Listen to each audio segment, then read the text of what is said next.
Told you in the previous video that I will make a next video from Achievers section HOTS.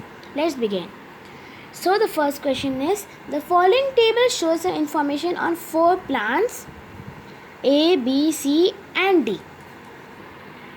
A tick indicates that the plant shows the particular characteristic and a cross indicates that the plant does not show that particular characteristics.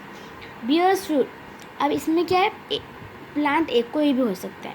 तो bears fruit मतलब plant A, bears fruit मतलब वो fruits देता है. B जो second plant है वो नहीं देता. सी वो देता है और डी भी देता है. Grows in water. अब देखो प्लांट ए बियर्स फ्रूट देता है लेकिन ग्रोज इन वाटर मतलब वो ग्रो नहीं करता वाटर में, मतलब एक्वेटिक प्लांट नहीं है. बी वो देखो बियर्स फ्रूट नहीं करता क्योंकि वो एक्वेटिक प्लांट है. और सी वो बियर्स फ्रूट भी करता है, मीन्स वो फ्रूट भी देता है और ग्रो भी करता है वाटर में. और डी से फ्रूट ग्रो करता है लेकिन वाटर में नहीं होता. Based on the information above, which letter W, X, Y और Z best represent plant C and D. अब हमें बताना है कि जो चार्ट बना है इसमें ये चार्ट सी और डी प्लांट के बारे में क्या रिप्रेजेंट करता है. तो देखो प्लांट्स नॉन फ्लावरिंग, फ्लावरिंग.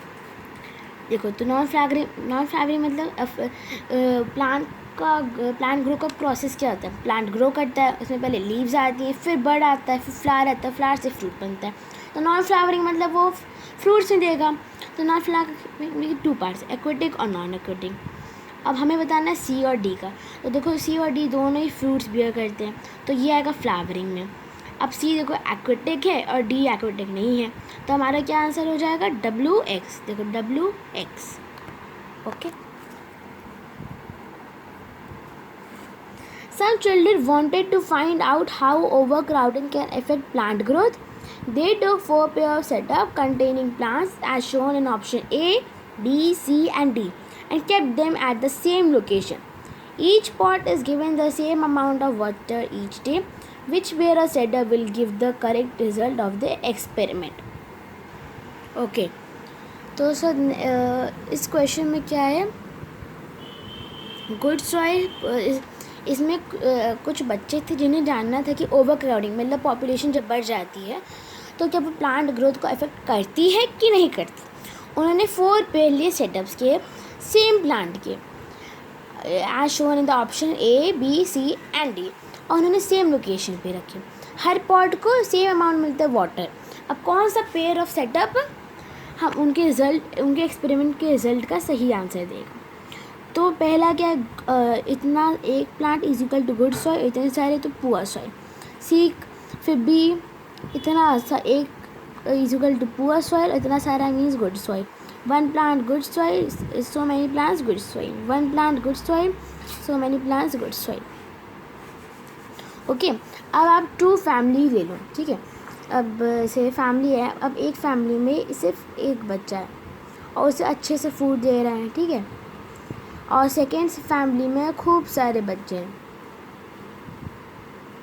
समझो 4 बच्चे हैं, उन्हें भी अच्छे से दे रहा है.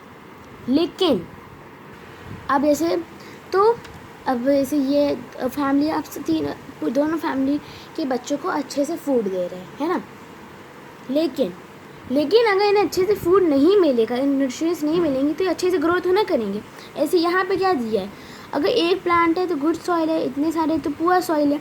अब पुअर सॉइल रहेगी तो इतने सारे प्लांट्स हो गए हैं वो तो मर जाएंगे ना. ऐसे सब में मैं देखो किसी को पुअर सॉइल इंडिकेट किया तो किसी को गुड सॉइल इंडिकेट किया. अगर आप सारे गुड सॉइल वाले होंगे तो वही ग्रो कर पाएंगे ना. तो हमारा आंसर क्या होगा ये, क्योंकि देखो गुड सॉइल है तो ये भी ग्रो कर रहा है, ये भी गुड सॉइल है तो ये भी ग्रो कर रहा है, तो हमारा आंसर ये होगा. चलिए नेक्स्ट क्वेश्चन पे बढ़ते हैं.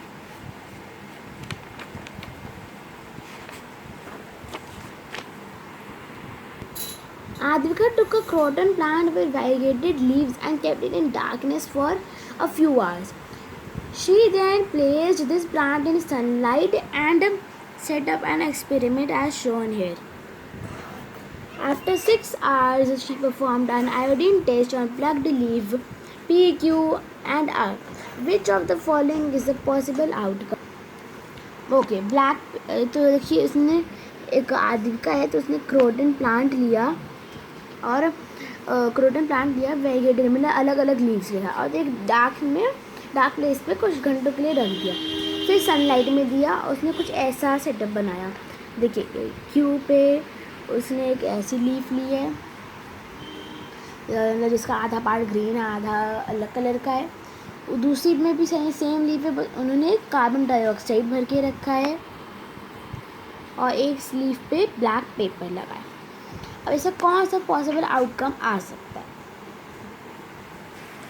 ओके, सो अब इसमें हमें बताना है कि इससे कौन सा आउटकम इसका निकलेगा ये टेस्ट करने में। तो iodine gives blue black colour with starch, only green parts of the leaf prepare food. Glucose, the glucose then gets stored as starch in leaf P. Where is P? P. Starch will not be present as carbon dioxide is needed for preparing food, as iodine will not show any change in color. In leaf R, only the exposed green part of the leaf will show change in color with iodine, while the covered part will not show any change in color. In leaf Q, green part will show change in color. It will turn blue-black on performing iodine test. So the correct answer is A. Got it? So the correct answer is this one, A. Okay. So study the given flow chart showing 3 types of water plants. Some of the features are given below. Select the correct match of the water plants with their respective features. Water plant, this is I think it is water hyacinth. The next one is lotus and the last one is hydrilla. Features, they have narrow thin leaf with no stomata. Hydrilla के कोई भी पूरे part में शायद से stomata नहीं होते हैं। Their bodies are like sponge and empty spaces filled with air. ये जो लोटस के साथ होता है, they are plate like leaves with have stomata on the upper side.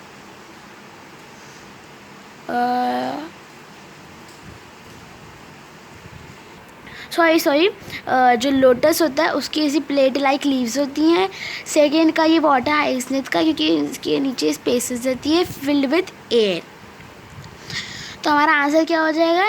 X 2, Y 3 and Z 1। तो आंसर हमारा होगा D।